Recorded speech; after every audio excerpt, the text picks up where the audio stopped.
እንደው በህይወት ዘመኖት እግዚአብሔር ካደረገሉት ነገር በጣም የሚያስደንቆት ምንድነው? በጣም ይገርምሻል። እግዚአብሔር ካረገልኝ ብዙ ነገር ወንድሜ ታስሮ በገንዘብ ሚኒስቴር ውስጥ ታስሮ ገንዘብ ጠፋ ተብሎ ዋና አለቃ አለው፣ እሱ ምክትል ነው። እዛ ስላለሁ እኔ የኔ ወንድም የሚቀጥል 1-4 ታሰሩ፣ ዋናውም አለ። በኋላ ምናልባት እሱም አብረው ወስደው እህቱ እዚህ ያለች ድርጅቷ በደንብ ሆኗል ለሷ ሰጥቶ ይሆናል እየተባለ ይወራ ኖሯል። አንቺ ምላንቺ ሰጥቷል ይባላል ወንድምሽ እንዴ? ዋናውም እኮ አለ የኔ ወንድም ገንዘብ ጋብና ገባው እኮ ለእህቱ ሰጥቶ ይባላል እየተባለ እኔ ምንም አላሰብኩ። አሰሩኝ፣ ታሰርኩ። ታስሬ በጣም ጌታው ይላል ያኔ እኔ ጌታ በእንትን እግዚአብሔር የሃይማኖት አምላክ አይደለም። እግዚአብሔር የእውነትና እውነት የሆነ አምላክ ነው። እዛ ባዶ ቤት ነው፣ መዝገብ ነው። ታስሬ እዚህ እንትን መዝገብ ተደርድሮ ቤቱ ምንም የለም። ፍራሽ አንጥተውልኛል። እኔ እዛ ፍራሽ ሆኜ እንደውም የነሱን መዝገብ እያሰናዳው መጽሐፍ ቅዱስ አንጡልኛል ልም ያልተለማመድኩም ከኔ ኦርቶዶክስ ነኝ፣ እሰግዳለሁ። መድኃኒዓለም አንተ ታውቃለህ ትገረፋለች ተብሎ እውነት አውጭልባል። እውነት መተው ቢነኩኝ እጄ ላይ ነው። አንተ መድኃኒዓለም እኔን ታውቀኛለህ እያልኩ ቀን ተሌሊት እሰግዳለሁ። እህቶቼ ዙሪያውን ያለቅሳሉ። ጠርቶ ቢሮ እርስዎ የሚያውቁት ነገር የለም? አንቺ የምታውቂው ይለኛል ወታደሩ። እኔ የማውቀው ነገር የለም። ምናልባት ወንድምሽ ምንም አልነገረሽ? ኧረ እኔ ምንም የነገረኝ ነገር የለም። 10 ይጠይቀኛል። በቃ 3ኛ ይሄደዋል። በቃ እህቶቼ ፈረጡ፣ ሞቱ። 3ኛ መገረፊያ ነው። ታዲያስ ከባዱ ቦታ በዘመኔ ለጸሎቴ መሪ ሆነኝ። ለጸሎቴ አሁን ላለሁበት ምልክት ሆነ። ሲሄድ እነኛ 4 ተከትለውኛል። ስወጣ ወንድሜ አለ፣ ታላቅ ወንድሜም ታስሯል። ደግሞ ተሚያስቀኝ ነገር እሱ ነው። ወጣ ስል ጋሼ ያሉ ታላቄ ነው፣ ተኔ በላይ 3 አሉ። የመጀመሪያው ጋሼ እንግዲህ በርታ፣ እኔ ሞኝ ነኝ አለ። ምን ታደርጋለህ? ወስደሃል? አዎ። ተቀብለሃል? አዎ። እንዴ ያልወሰድከውን ልሙት ልገረፍ? ፍርድ ቤት ሄጄ ማከራከር እኔ ሳላረገውም አልኩ። እኔ ሳልልም ብዬ ወስኜ ሄድኩ። የሚያስቃኝ እሱ ነው። እንዴ ያልወሰድከውን አልኩት። ታዲያ ልሙት አለ። እንዴ ፍርድ ቤት ሄጄ እናገራለሁ ልሙት አለኝ። ኧረ እንዴ ጋሸምዶን እኔ ሳላረገውም ብዬ ሄድኩ። በእውነት የሚያስደንቀኝ እኔ ገና እነኛ 4ቱ ተከትለውኛል። እንደ ሴትነቴ ተቀድም ያለው ወንበር ላይ ቁጭ ብሎ 50 አለቃ ይሁን 100 አለቃ ይሁን ኮነሬ ይሁን አላውቅም፣ ራሱ ጌታ ነው ቁጭ ያለልኝ። ስሙ ለዘላለም ይባረክ። አሜን።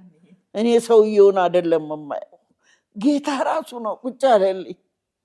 እዛ ሲሄድ እስከ ዛሬ ለእኔ ጸሎት የሚሆነኝ እሱ ነው። ቁጭ ብዬ ቁጭ እኔ ሄድኩ። ምንድን ናቸው አለ። በአቶ ኃይሉና በአቶ ዘውዴ መካከል ያውቁልናል የሚባሉ ናቸው። አቶ ዘውዴ የኔ ወንድም ነው፣ ኃይሉ ዋናው ነው። ወረቀት አላነሳ፣ ወዲያ አላለ፣ ምን አላለ። እንዲህ ብሎ አይቶ ባሉበት በታሰሩበት ቦታ የዋስ መብታቸው ተጠብቆ ይለቀቁ አይልልኝም። ሃሌሉያ እግዚአብሔር ይመስገን።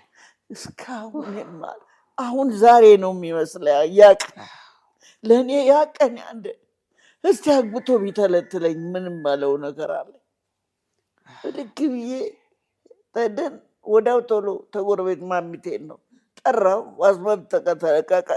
ከዛ ወዲህ የት ነሽ አለኝ። የወንድሜም ነገር አለቀ። ወንድሜም በህይወት የለ ዛሬ። የእሱም ንብረት አልተነካበትም። ነገራቸው ምን እንደሆነ የማውቀው ነገር የለምና የሚያስጨንቀኝ እኔ ያ ሰው እያደረም የተቀመጠው ያ በልቤ የነገሰው ንጉሱ ትልቁ ፍቅረኛዬ የኔ ፍቅር የኔ ህይወት ስሙ ለዘላለም ይባረክ። ለተጎዱ ሁሉ ይድረስላቸው። እኔ ያን እዛቸውን ብራይ ምንም ሰው ተቀምጣ አይደለም፣ ራሱ ባለቤቱ ነው። የኔ አጎት ልጅ ቤተ መንግስት ጋገኘኝ ጋሽ ወደደ ተንሰቅስቆ መኪናውን ይዞ ሊሞት አልቅሶ ምን ትተርፋለች ሄዳ ትገረፋለች ብሎ ስራው መገረፍ አይደለም። እዛም እየተገረፉ የሞቱ ብዙዎች ናቸው እኮ በዛ ዘመን። ይሄ አያስደንቅም? እግዚአብሔር ይመስገን። ይሄ ትልቅ ነገር እግዚአብሔር ይመስገን። በህይወቴ ይሄ ነው እግዚአብሔር ያደረጋል። ደነቀውት እግዚአብሔር ይመስገን። አሁን ቤተክርስቲያን የቤዛ ቤተክርስቲያን አባል ነዎት እና እንዴት ወደ ቤዛን መረጡ? የልደት በዓሎት ላይ ተገኝቻለሁ እዛ በነበረው ፕሮግራም የተደረገሎትና እትዬ ሶፊም ጋሽ ቤተም ለእርሶ ደግሞ ለየት ያለ ነው ፍቅራቸውም እና እንዴት ወደዛ መሄድን መረጡ? የእንትኔን አልጠየቅሽኝማ ያስደሰተኝን። እሺ መጀመሪያ እሱን ላስገባው። በህይወት ያስደሰቶት ነገር ደግሞ በጣም እንደው ብናገረው ደስ ይለኛል የሚሉት? ያሳዘነኝን ሳስበው ያስደሰተኝ መጣና ነው። እሺ እግዚአብሔር የተመሰገነውን በልጆቼ ምንም ያዘንኩት ነገር የለም። በብዙ ነገር ተደስቻለሁ። ልጆቼ ስብስብ ያሉ ናቸው፣ የትም አይሄዱ። ክርስቶስንም ሲያመልኩ እኔ ጠልቼ ሳይሆን በመጽሐፍ ቅዱስና ጸሎት ቤት ብለው ይባልጉብኛል ብዬ የለም እከለክላለሁ።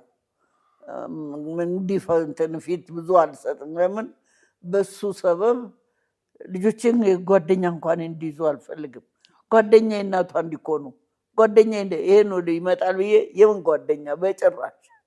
እሷ አንድ ቀን ጓደኛ ጋር ሄድኩ ብላኝ ቅጥ አድርጌ ገርፌ እሷ ደግሞ ተሷ ጋር ሁለተኛ ትገጥሚና ስላት ልጅቷ ሄዳ ጓደኛዬ ናቸው እኛ ሴትዮዋ ወዳጄ እናቷ ሚሊዮን ተመታች ጓደኛሽ ጋር ሆንሽ ብሎ ሲሉ ሴትዮዋ ደውለው ምን ነው ምን አጥፍቼ ነው ለልጅዎ ጋር ብትሆን የደበደቧት ሲሉ ምን አባሽ ደግሞ መጥቼ ማን ተናገር ያለሽ ሁለተኛ ደግሞ ተደበደበች።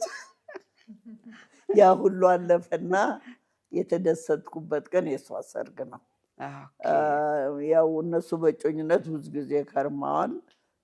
ያው ወግ አለና የባሌን 7 ዓመት ሳላወጣ ሰርግ አልደግስም ብዬ የባለቤቴ 7 ዓመት ሐምሌ 21 ሆኖ በጠር ነው እሷን የዳርኩት።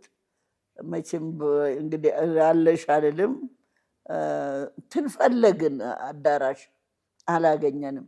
ከኔ ጋር ያ ኢንጂነር አምደ ማርያም ያለኝ ወይዘሮ አምለወርቅ እንደው ይሄንን ብናሳምረው ሳለኝ ወይ ያደክማል እንዴት ትችለዋለህ? የቱን ድርጅቴ ሰርተን መጋዘኑ ይሄን ብረታ ብረቱ ትልቅ ግቢው ሰፊ አይደል? አዎ ሚሊዮን ደስ አይላት እንደሆነ አለኝ። ደግሞ እሷ ምን አገባት ስልጣን አልሰጥም ለልጅ ረገረግ ያው ወጣት ልጅ ያው ልጆች ይሄን በሰሙ እንደው ዛሬም ቢሆን አልሰጥ። ይሄ የእናት አባት አመራር ነው እንዴ ልጅ ባለው ነው እንደሚሆነው። በፍጹም ሲለኝ ኧረ እንደው ለአንተ ነው እንጂ ኧረ ግድ የለም አለኝ። 2 ትልልቅ መቁረጫ ብረት ማጠፊያ አለ። እሱን በወረቀት ሸፈነን። ሰራተኛ አለ፣ በጣም ጥሩ ሰው ነበር። እሱም ወደ ጌታ ሄዷል። ምን አስመሰለው ልነግርሽ አልችልም። እቃ ወጦ ተግዞ አሳምሮ የምን አዳራሽ ሰው መጥቶ እንደው ወይ ዘለቀ ጥበቡ ያሰራሩ የቤቱ ይለያል። እንደው በዛ ጊዜ እየመጣማ ያደንቅ የለም ቤቱን ያደንቃል። ተወደኋላ ደግሞ የከብት እርባታ የጀመርኩት ቤት ሰርቻለሁ። ድንኳን ተኋላ ተተከልኩ። ግቢው ይሄ ነው አትዩ። 8,000 ነው ስንት ነው ግቢው? 34,000 ካሬ አሁን እዛ ሰው ግጥም ብሎ ደግሞ ያኔ እንግዲህ ወንጌሉን ብሰማ እነ ኩኩን ጠርቻለሁ። ኩኩና ባንድ ተጠርቷል። ባንድ ጠርቻለሁ። ኤፍሬም ታምሩ እነሱን ጠርቻለሁ። ግጥም ብሎ እነሱ እየዘመሩ ይገባሉ፣ እሷ ትዘፍናለች። ብቻ ምን ልበልሽ የሰው አገባብና የሰው ብዛት ምን ለጠር ቃና ዘገሊላ ለሚካኤል ነው ያሉት። ኧረ ተይ ተይ ተይ ሲላቸው ያኔ ደግሞ ተከልክሏል። እኔ እግዚአብሔር ያውቃል አልኩ። ምንድን ነው የተከለከለው? ቀን መንዳት። ለጥቂት ሰኞ ተከለከለ። እሷ እሑድ አግብታ ተከልክሏል። ያኔ ደግሞም እንዲህ ሲበላ ሲጠጣም ይወረሳል። እኔ እኮ አንድ ጋሻ የገበሬውን አላወራሁልሽም። ተርሻ ቦታ ስንት ታሪክ አለኝ። አሁን ይነግሩኛል። ግጥም ያለ ሰው ሲሆን የጌታ ፍቅር ልብ ያለ አይደለም። ወጣሁ በእውነት መቼም እግዚአብሔር ያውቃል። ደጅ ወጥቼ ጌታ ሆይ ይሄ ሁሉ ክብር የኔ አይደለም ያንተ ነው፣ ክብሩ ያንተ ነው፣ ክብሩን አንተ ውሰድ ብዬ ደጅ ወጥቼ አመሰገንኩ። እነሱ ሲያምሩ ሌላ ነው። ግርማን ታውቂያለሽ? ስታምር እሷ ምንሽ ንግስትና ንጉስ ናቸው። የመኪናው ብዛት ይሄ ነው አትዩም፣ ድግሱ ይሄ ነው አትዩም። ተሂልተን ሆቴል የፈረንጅ ሰራተኛ አስመጥተናል። ተቤቴ በጠሰር ሄደ 9 ሰንጋ ነው የታረደው። እንደ ነገ ሊሆን ድግሱ እንደ ዛሬ 1 ሰንጋ አለቀ። የሰው ብዛት ውይ እንዴት አይመሰገን። አሁንም ክብሩ ለሱ ነው። አሜን አሜን። እና በህይወቴ የስሩ ያን ያስደነገጠኝ ነው ያስደሰተኝ። እኔ ባሌ ሞቶ ልጄ እንዳረልኝ ጌታ እግዚአብሔር ይመስገን። ይሄና ለማሳይ እኔ ግን የኔ አይደለም ያንተ ነው ክብር ብዬ ለእግዚአብሔር አመስግኛለሁ። ይሄ ነው። እግዚአብሔር ይመስገን። የሚያስደንቅ ነው፣ የሚያስደንቅ ነው። ተመልካቾች እንደው የሚሊዮን ባለቤቷ ፓስተር ግርማ ቤካ ደግሞ የብርሃነ ወንጌል መዘምራን ውስጥ የሚዘምር ነበር በዛ ሰዓት። አሁን ፓስተር ነው እና የድሮዎቹ እናውቀዋለን። ለውጠኝ ለውጠኝ የሚለው መዝሙር፣ ለውጠኝ ጌታ የሚለው እሱ በጣም የምንወደው የጸሎት ሰዓት መዝሙራችንን የእሷ ባለቤት ግርማ ቤካ የሚዘምረው ማለት ነው። በመቀጠል ደግሞ ፓስተር ግርማ ቀደም ብሎ በኮሮና በሽታ ተይዞ በሞትና በሕይወት በነበረበት ሰዓት በሆስፒታል ውስጥ ወደ ጌታ ሄዶ በሲኦልና ገነት ያያቸውን የተናገረበትንም ኢንተርቪው አቅርቤ ነበር። እስቲ ይህን ቪዲዮ ተከታተሉት። እኔ ራሴ ሲኦል ምን እንደምትመስል አየሁ። ነፍስ ይጮሃሉ እዛ ውስጥ ያሉ። ጫጫታ ነው፣ ሁካታ ነው፣ ረብሻ ነው፣ ለቅሶ ነው። በጣም የሚገርም ግርግር ነው እዛ ውስጥ ያለው። ምን አይነት አገልጋዮች ናቸው እዛ ውስጥ? የተለያዩ አገልጋዮች፣ እኔ የማውቃቸው በህይወት የማውቃቸው አገልጋዮች ሁሉ አየሁና ምንድነው ይሄ ምክንያት አልኩኝ። እንዴት አገልጋይ ሆኖ እንዴት ሲኦል ውስጥ ይገባል? እንዴት እዚህ መጡ እያልኩኝ በከፍተኛ ሀዘን ውስጥ ገባሁ። በከፍተኛ ሀዘን ውስጥ ገባሁ። የሚገርም እያለቀስኩ ነበር። ለካ በጣም ኃይለኛ ለቅሶ እያለቀስኩ ነበር በዛ ወቅት፣ ይህን በማይበት ጊዜ ማለት ነው። ተመልካቾች እንግዲህ ሙሉ ቪዲዮውን ለማግኘት ከ4 ዓመት በፊት የጫነውን በዚሁ በእኛው ቻናል ላይ ማግኘት ትችላላችሁ። ይህን እንድትመለከቱት በትህትና ጋብዛችኋለሁ።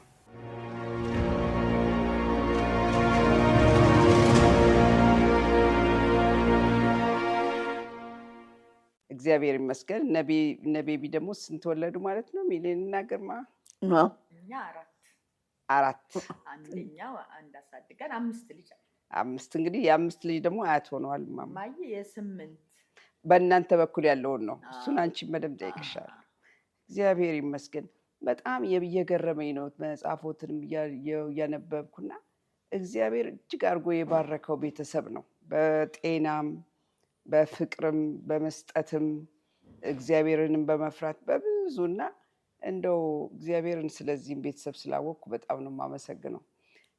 አሁን በቤዛ ቤተክርስቲያን ነው አባልነቶትና በዛ ቤተክርስቲያን ውስጥ የእርስዎ ድርሻ ምን አለ? ደግሞ ሌላ ምንድነው በዛ ቤተክርስቲያን በጣም የሚወዱት የተለየ ነገር?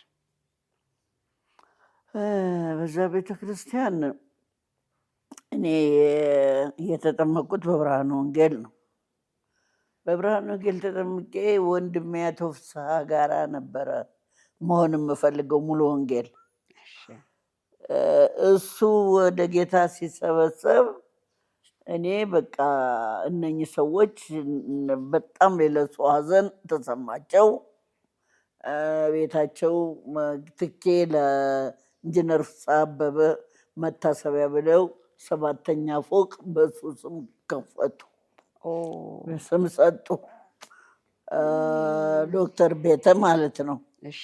ከፍቶ 60 ቤተሰብ አምጪ ብሎ ድግስ ደግሶ ትኬ ላይ በላን። ንግግር አደረገ። እኔ ተነሱ አልለይም። እንግዲህ እሱ ልጅ አጣን ወንድማችንን አሉ። እዛው አብሬ ሳመልክ ወዲያው ከነኛ ቀጠልኩ። አሁን እኔም እንደ ልጆቼ ነው፣ እነሱም እንደ እናት ነው። ቤዛ ላይ እናትነቴ ነው። በቃ የእናትነት ድርሻ ብቻ ነው ያለኝ። እውነትም በጣም ሶፊ ምንም እንደ ልጄ ነው። ዘሩባቤልም ያው ነው። ልክማ እየመጣች ቋንቋዬ ተከፈተ የሚል ልጅ ነው። አሁን በቃ ንግግር የተስተካከለ አማርኛው። ማማ ደግሞ ዶክተር ቤተ ደግሞ ገነት በልብሎኛል ጌታ ብሎ በዛ ውስጥ በገነት ነው የምታወቀው። ማማ ገነት ነው የምባለው። በጣም ወዳቸዋለሁ እንደ ልጆቼ። በፍስሐ ምትክ ያሉ ናቸው። እነሱም አንቺን ጥሎልን ሞተ ይላሉ፣ እኔም እናንተን ጥሎልኝ ሞተ። መቼም አለ አይደለም ስሞት ትቀብረኛለህ የሚባል ባህላዊ አነጋገር እነሱ ናቸው ልጆችን የሚያጅቡት። በሞትም የልጆች አጃቢዎች አይቻለሁ። ትላንት ልጄ ሞታ እነሱ ናቸው። ወንድሜ ፍስሐ የእነሱም ነው። ሲቆረቆርላቸው በጣም በጣም በጣም በጣም ይወደዋል ዶክተር ቤተን። እነሱም ዛሬ እንደኔው ነው የሚያዝኑት፣ እንደኔው እና ይሄ ነው። እግዚአብሔር ይመስገን። እኔ እትዬ ሶፊና ጋሽ ቤተን ያወቅኳቸው በናይሮቢ ነው። ናይሮቢ ለኮንፍራንስ ሄጄ ነው እና ፓስተር ወንድሙ አሁን ወደ ጌታ ሄደው እሱ ሲሄድ ከሱ ጋር ሄጄ ነው ያገኘኋቸውና በጣም ትልልቅ ስራ ሰርተዋል በናይሮቢ በነበረው በስደተኛው ህይወት እና እግዚአብሔር ይባርካቸው። የሶፊዬ መቼም እድል ትሰጡኝና ሁለታችሁንም ደግሞ ኢንተርቪው እንደማደርግ ተስፋ አደርጋለሁ። ለዚህ የፍቅር ስራችሁ እግዚአብሔር ይባርካችሁ። በእውነት የእግዚአብሔር አንድ ቀን ቤተሰቦች ይህንን አይነት አስደናቂ ምስክርነቶችን እየሰማችሁ የበለጠ የእግዚአብሔርን ነገር በሰፊው ለመረዳት እግዚአብሔርም ለማድነቅ ለማመስገንም ለራሳችንም ደግሞ እንድንበረታ የሚያደርገንን ኢንተርቪዎች እንዲደረጉ በተቻላችሁ መጠን በፓርትነርሺፕ በሬጉላር ፓርትነርሺፕ እያደረጋችሁ እንድታግዙኝ በትህትና ጠይቃችኋለሁ። እናም አሁን ጥያቄን እያጠናቀቅኩ ነው። እንደው በምድራችን ላይ እግዚአብሔር ቢያደርግ ብለው የሚመኙት ነገር ምንድን ነው? በቀሪ ዘመንዎት በምድሬ ላይ ይሄን አይቼ ወደ ጌታ ብሄድ የሚሉት ነገር አለዎት? አዎ ጅማሬ ያለኝ እግዚአብሔር ይመስገን። አንድ ጊዜ እግዚአብሔርን ጠየቅኩት። እግዚአብሔር ለእኔ ብዙ አረክልኝ፣ ብዙ ጠየቅኩ። ልክ እንደ ራስ እንደ ወንድም እንደ አባት ጠየቅኩ፣ አረክልኝ። ሁሉን ለእኔ ሰጠ። እኔ ለአንተ መጠሪያ ምን ላድርግልህ? አንድ ነገር ስጠኝ፣ ይሄ እግዚአብሔር ነገር ነው የምለው ብዬ መንበርከክ ጀመርኩ። የእውነት ነው የምለው። አንድ ወርም የማይሞላ ጊዜ እግዚአብሔር ምን አመጣልኝ? ሄጄ ወንጌል ለሙስሊም መስበክ መጣና አሁን አንድ ዘመድ ያለች እሷለች ወሎ ክፍለ ሀገር። የአባቴ የአባት ወሎ ነው የተወለዱት። ድሮ ቅድመ አያትም ምስላም ነበሩ። አነበብኩ መጽሐፍ ላይ ይናገር። በኋላ እና ብዬ መሄድ በልቤ መጣና ለእነኛ ለእስላሞች ወንጌል መስበክ መጣ። በቃ ብለው ደግሞ እስላም ሀገር ሄደ። እንደ አባቴን ሀገር ባየው ደግሞ እስላሞች አጨዳ ሲመጡ ምን ሲሉ የት ነው ሀገርህ? የት ነው? ጃማን ታውቀዋለህ? እንዴ ጃማ አውቀዋለሁ። ጃማ የአባቴ ሀገር እኮ እዛ ነው። እነማን ናቸው? እነ ከረቻ፣ ብሹ፣ ደረቻ። እነሱማ አይርስታቸው አይማሳቸው ይላሉ። አባቴ እንደ ሄጄ ባየሁ ሲሉ አባቴን የከለከልኩት ቦታ በቃ እኔ ለሙስሊም ወንጌል እሰብካለሁ ብዬ ብድግ አልኩ። አቶ ፍስሐ አበደ ይዣት ይሌን አብደሻል፣ ተቆጣት። እኔ ይዤሽ አልሄድም፣ አሁን ነበረች ይዤሽ አልሄድም። አንቺ ምን አገባሽ? በዚህ በኩል እኔ ራሴ እሄዳለሁ። ለከብት ማለብ አምጥታልኛለች፣ እሱ ይዞኝ ይሄዳል። ቤት አለሽ። አቶ ተፈራን ታውቂዋለሽ? ልታውቂያቸዋለሁ። አንደር ያላቸው አሁን ሞቱ። አላውቃቸውም። አብረን አንድ አጠገብ እንሄድ ነበር ቤተክርስቲያንና ቅዱስ ወንጌል የሚባል አንድ ማን ስሟ ትዕግስት የከፈተችው ነበረ። ትራክት ስጠይቃቸው 300 ትራክት አተሙልኝ። ያችን ያዝኩና በይዝም በባክሽ ነይ በደሴ እንሄዳለን። በደሴ በኩል ለአውቶቢስ ላናንዱ ያንን ትራክት እያደልኩ እየሰጠው ደሴ ደግሞ እሷ አክስት ልጅ አለ፣ አክስት ልጅ እዛ አደርን። ለነኛ ለሙስሊሞቹ እደጅ ላሉት እያደልኩ እዛ ሆቴል አደርኩና ጃማ የሚባለው በዛ በኩል ሄድን። እዛ ሄጄ ሀገር እያደልኩ ቤተክርስቲያን ሄድን። እዛ ማን የነሱ አዲስ ኪዳን ቤተክርስቲያን ነው። እዛ እንደዛ ስትመለስ ግማሾቹን ጠራሁ፣ መጡ። የቀሩትን ሆቴል ጠራኋቸው። ሆቴል ተከራይቼ እነሱ እንዲመጡ ያንን ትራክት እያደልኩ ደጅ ነኝ ቁጭ የሚሉትን ኑ ምሳል ጋብዛችሁ እያልኩ ትራክት እያደልኩ 300 ድራክ 70 ሰው ጌታን ተቀበለ። እግዚአብሔር ይመስገን። 70 ሰው ጌታን ተቀበለ። ደረገረ ያቺ መታያቸውች ነች ለካ ክርስቶስ አዎች ነች። ሄድኩ። አሁን በዛው ሰነበትኩ። ቦታ ይሰጠኝ አልኩ። ቦታ ይሰጠኝ ስለ ወደኛ ምን ቸገረን በይነ ያሉ ተዛ ትንሽ 1-5 ኪሎ ሜትር ራቅ ይላል ተከተማው ጃማ ማለት ነው፣ ደጎሎ የሚባለው። እኔ በቃኝ አልኩ። 10,000 ሜትር ካሬ ቦታ ሰጡኝ። ያንን እንዲታጠር አደረኩ። ደግሞ ትምህርት ቤት እዚህ ከፍታለሁ ብዬ ነበር። በያሁን የቀበሌ ተወስጃለች፣ ሲለቀቅ እንነግርሻለን አሉኝ። እሺ አልኩ። የቀበሌውንም እዚህ ስመጣ በይነ ያሉኝ። ሄድኩኝ።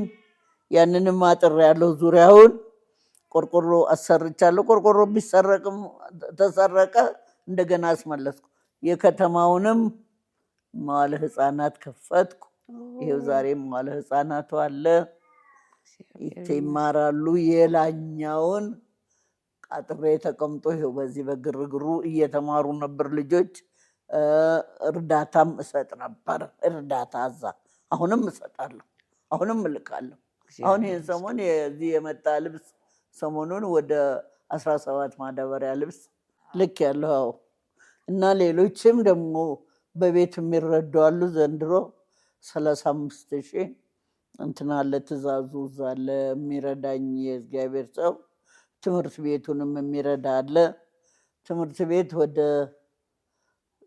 300 ልጆች አሉ። አሁን ወደፊትም ትምህርት ቤቱን እየለመኑኝ ነው። KG1 KG3 ነው። እስከ KG3 አስተምሮን ወደ መንግስት ነበር የሚሰጠው። ክፍል ቀጤልኝ እንትን ከፍታ ይበሉልን ብለው እየለመኑን ነው። እኔም አሁን እግዚአብሔር ቢፈቅድ ቀጥዬ ቤቱን እስከ 6 ለማድረግ ሀሳብ አለኝ። በጣም እንደው እግርሽ ይምጣና እንኳን መርቀሹ ባርከሹ ሂጂ እያሉ እየናፈቁኝ ነው። እዛ ብዙ ሰው ይተዳደርበታል። እግዚአብሔር ቢፈቅድ የላኛውን ልጄ አሮጊቶች እና ሽማግሌዎች የመርዳት እቅድ አለኝ ብላኝ ነበር። አሜሪካን ሆና ደውላ እዛ ሆኜ ቦታ ልቀበል ነው ስላት ያንን ጥያቄ ስለጠየቀችኝ የላኛውን ቦታ 10,000 ሜትር ካሬ አጥሬዋለሁ። እናቶች ነኝ አዛውንት ሊይዝ 4 ቤት ለሴት 2 ለወንድ ክፍል 2 4 ሰው እንዲተኛ አርጌ ነበር አንዱን ቤት። በኋላ ሳስበው እንዲህ ነኝ አዛውንቶች ለምን አስቸገሩኝ? ላስተምር ስል ብቃት የለውም። ኧረ እባካችሁን እንዴ ምን ነው እናታቸው ጋር አፈር ከሚሰብሩ እዚህ ቢጠበቁ እንዴ የከተማውና የዚህ ብቃት ይለያያል ሲሉኝ በኋላ ሄድኩ ትምህርት ቤት። እኔ አሁን አሮጊቶች አደርጋለሁ ብዬ ሳስበው አዛውንት ቢታመሙ ከአዲስ አበባ ልደርስላቸው ነው? ሰራተኛ ጥሏቸው ቢሄድ ማሊያ በላቸው ነው? ኧረ ዝም በሉና ያንን እንደማያስተምሩ አዛውንት አይክተቱ አለኝ። እግዚአብሔር ይባርክ ብዬ አሁን እንደሙያ እያረኩ ልጆቹን እያስተማርኩ ወደ መንግስት ነው እዛ የምመልከው ላኛው። እኔ ትምህርት ላስተማሪ እከፍላለሁ፣ ለሞግዚት እከፍላለሁ። ነፃ ልጆቹን እያስተማርኩ ወደዛ ነበር።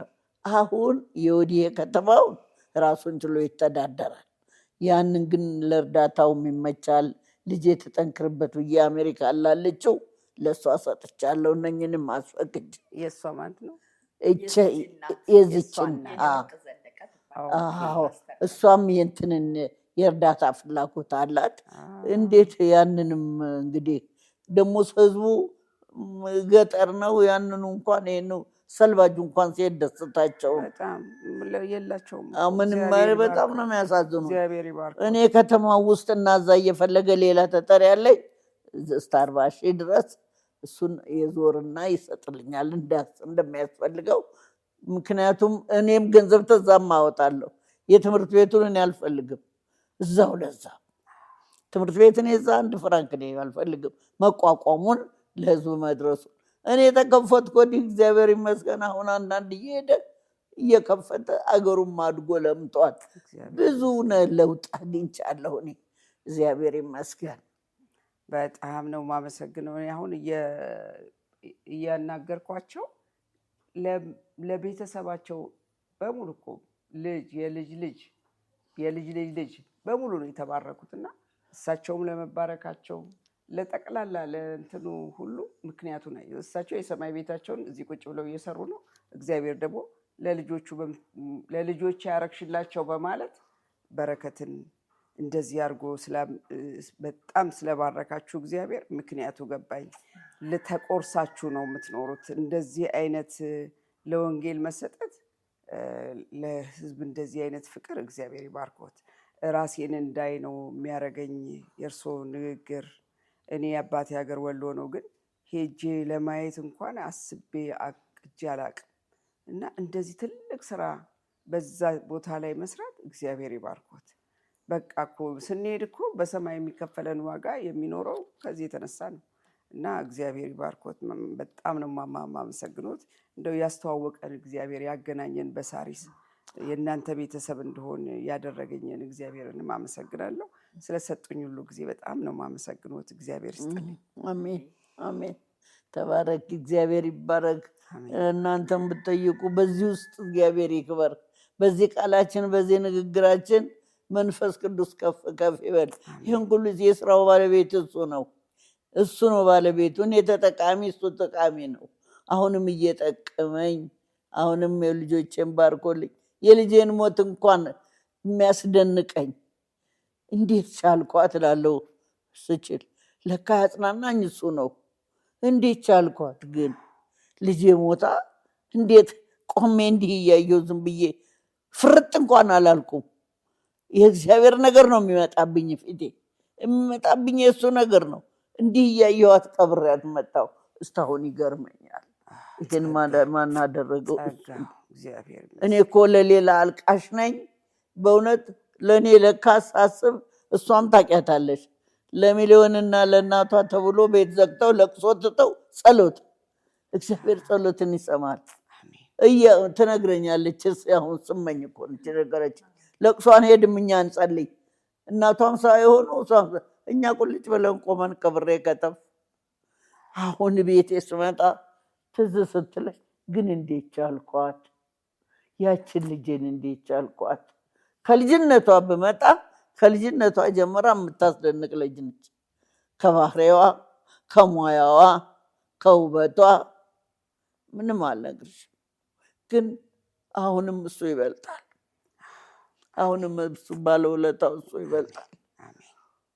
እሷ ብትሞት እሱ ይበልጣል። ብልጫው የእሱ ነው። ጌታ ስሙ ይባረክ።